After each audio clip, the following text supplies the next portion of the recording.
Mari belajar dari Italia. Apa yang sebenarnya terjadi di Italia? Apa yang bisa kita jadikan contoh agar tidak terjadi di Indonesia?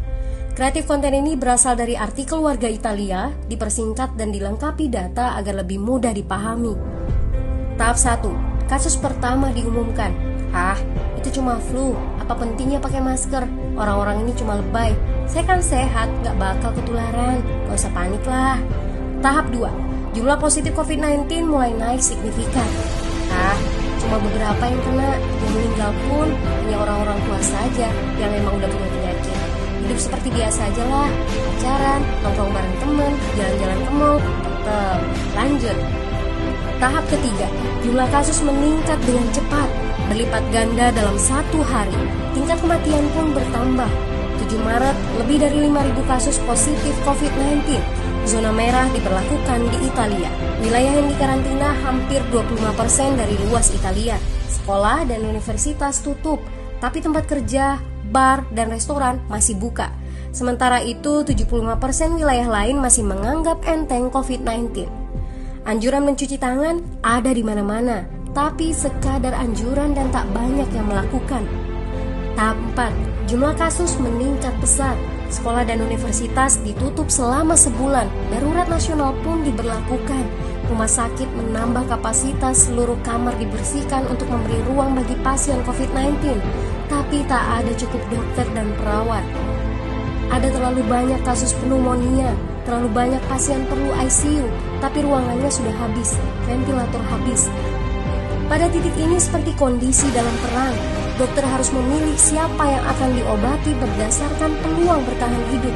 Itu berarti pasien lanjut usia dan punya penyakit bawaan seperti hipertensi, diabetes, stroke tidak masuk prioritas karena tidak ada lagi ruang. Sistem layanan kesehatan seketika runtuh. Tahap 5, 9 Maret mencapai lebih dari 9.000 kasus. Seluruh kota Italia lockdown. Orang-orang bisa pergi hanya untuk keperluan darurat dan dalam pengawasan ketat. Semua bisnis masih dibuka karena jika tidak, ekonomi akan runtuh. Itu kebijakan pemerintah. Mulai ada ketakutan, orang-orang mulai memakai masker dan sarung tangan. Tapi tetap saja, ada anak-anak yang merasa jagoan, masih ingin uji nyali. Pergi ke restoran rame-rame, hangout bareng, minum-minum dan lain sebagainya.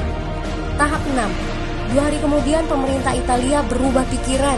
Semua bisnis harus tutup, bar, restoran, pusat perbelanjaan, semua jenis toko, kecuali supermarket dan apotek.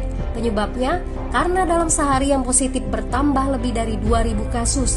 Penduduk yang mau keluar rumah harus mendapat surat izin. Surat izin ini didapatkan dari pos pemeriksaan polisi yang disebar di berbagai lingkungan. Yang melanggar bisa kena denda 3,3 juta rupiah. Bagi pasien positif yang tidak mau mengkarantina diri, bakal dituntut dengan pasal pembunuhan, hukuman 1-12 tahun penjara. 21 Maret jumlah korban meninggal di Italia terus meningkat melampaui Cina.